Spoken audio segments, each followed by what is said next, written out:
Welcome to my YouTube channel friends, life with Radha Madhav. તો આ મારા સવારની શરૂઆત થઈ ગઈ છે. સવારે 5 વાગ્યામાં નાહી ધોઈને બસ ટિફિન બનાવવાનું હોય છે, તો બસ ચાલુ થઈ જાય સવારમાં જ. આજે એવું થયું કે ચલો ફૂલ ડે વ્લોગ બનાવી નાખું. તો બસ જો રોટલી ને શાક ને એવું થાય છે. શાક થઈ ગયું છે. એક ચૂલા ઉપર કોફી છે અને એક ચૂલા ઉપર ચા બને છે ને એક ઉપર રોટલી તમે જોઈ શકો છો. મેં અહીંયા ચા માટે 2-3 લવિંગ, 2 તજ અને 1 કોકમ લીધું છે, જેને મેં ચામાં ઉકાળીએ ત્યારે જ નાખ્યું છે. થોડીક વાર ઉકળવા દઈએ તો બહુ મસ્ત ટેસ્ટ આવે ચાનો. હું તો ડેઈલી એવી જ ચા બનાવું છું.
આજનું ટિફિન થઈ ગયું છે પેક.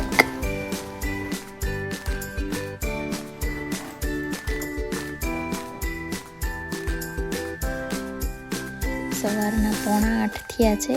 હવે માંડ ફ્રી થઈ અને ટાઈમ મળ્યો છે શાંતિથી સવારની કોફી પીવાનો.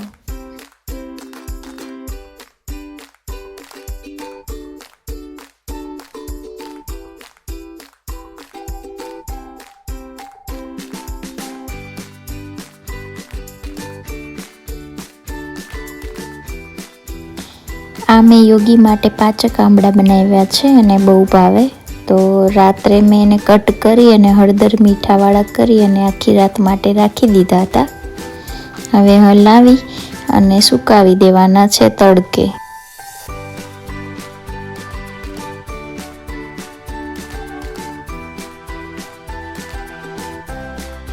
હવે ચાલુ થઈ છે ઘરની ક્લિનિંગ મોર્નિંગ ટાઈમની.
कौन सा? वो सब लोग देख। You happy? Yes.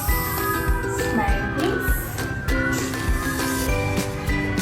स्कूल जाने में तो हैप्पी ही होते हैं। हाँ, हम तो स्कूल जाने का अभी तो बोल रही थी कि मुझे स्कूल नहीं जाना। ऐसा कौन बोल रहा था? ये तो तुम बोल रही थी। मैं तो स्कूल नहीं जाती हूँ। तुम तो स्कूल नहीं जाती हो। अच्छा, ये पूरा बिगाड़ दिया है। इधर आ, आपको लोशन लगा देती हूँ। लोग इसको तो सीधा करते थे उस तरफ से इस तरफ से। हाँ, अब उस साइड से। इधर आ जाओ, फटाफट फटाफट फटाफट। मम्मा ने ये ले लिया है हाथों में।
Bye bye. बाय। चलो।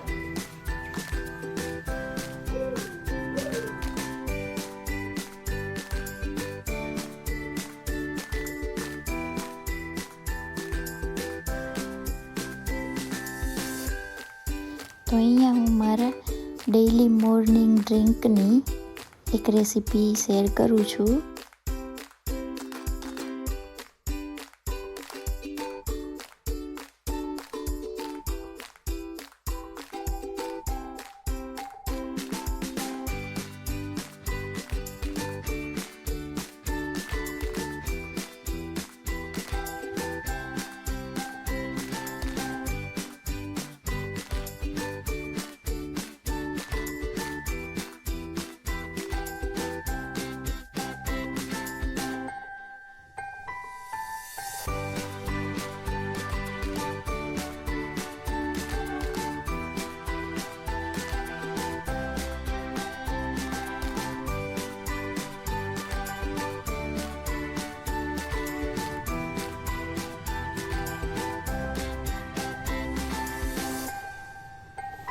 આ ટ્રેને ફ્રીઝરમાં 5 થી 6 કલાક માટે મૂકી દેવાની છે, તેથી કરીને આંબળાની જે પેસ્ટ બનાવી છે એ સરસ જામી જાય, ક્યુબ બની જાય.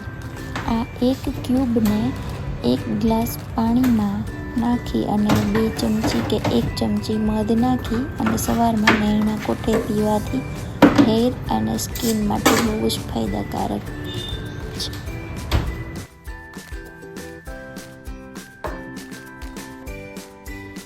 બાકી બચેલી પેસ્ટને એક ઝીપ લોક બેગમાં ભરી લઈશ.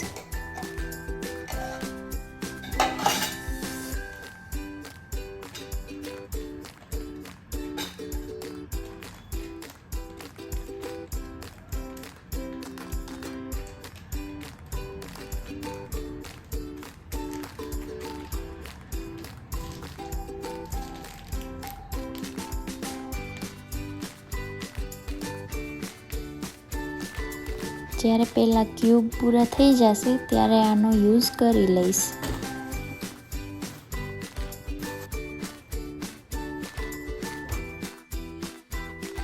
અહીંયા થોડું એવું રૂટીન કામ ચાલુ છે. આ ભીલીનો ગોળ છે જે કેમિકલ વગરનો હોય છે.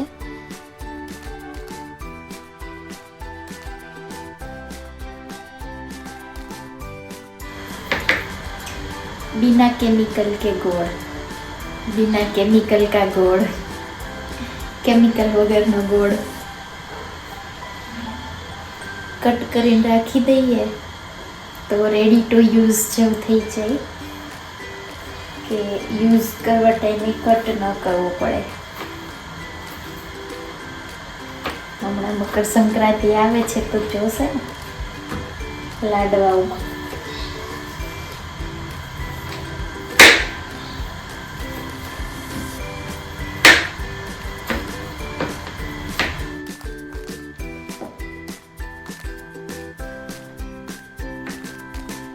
ખાવા તો બહુ મજા આવે, પણ કટ કરવાનો કંટાળો આવે થોડો.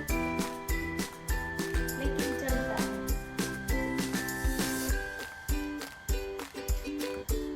અને ભીલીનો ગોળ છે.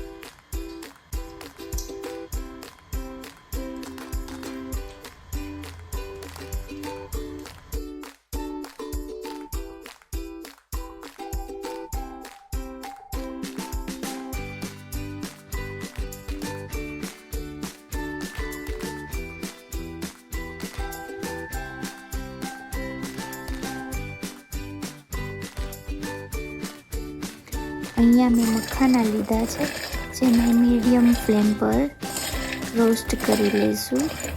રોસ્ટ થઈ જાય પછી થોડુંક એવું 2-3 ચમચી ઘી મૂકી અને એમાં મીઠું, હળદર અને હિંગ નાખી સરસ રીતે મિક્સ કરી લીધા છે અને 2-3 મિનિટ માટે કૂક કર્યા છે.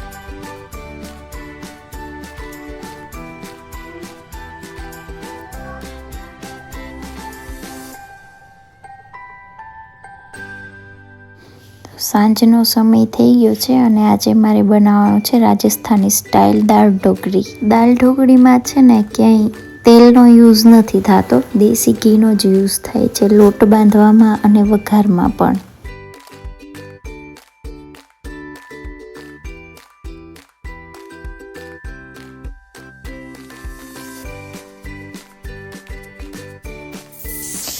અહીંયા દાળ બાફવા માટે મૂકી દીધી છે.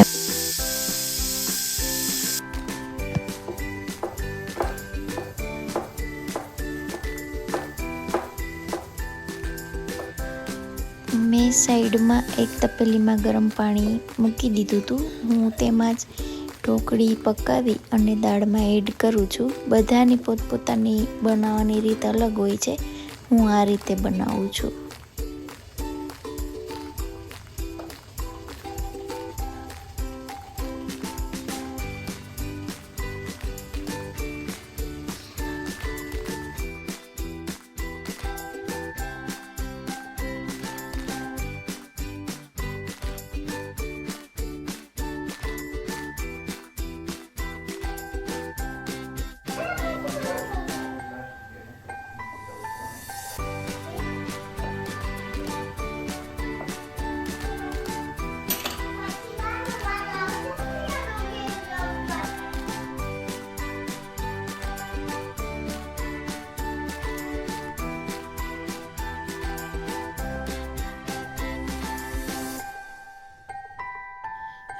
અહીંયા મેં દાળના વઘારનો વિડીયો શૂટ નથી કર્યો, કેમ કે પછી વિડીયો બહુ લેન્ધી થઈ જાય.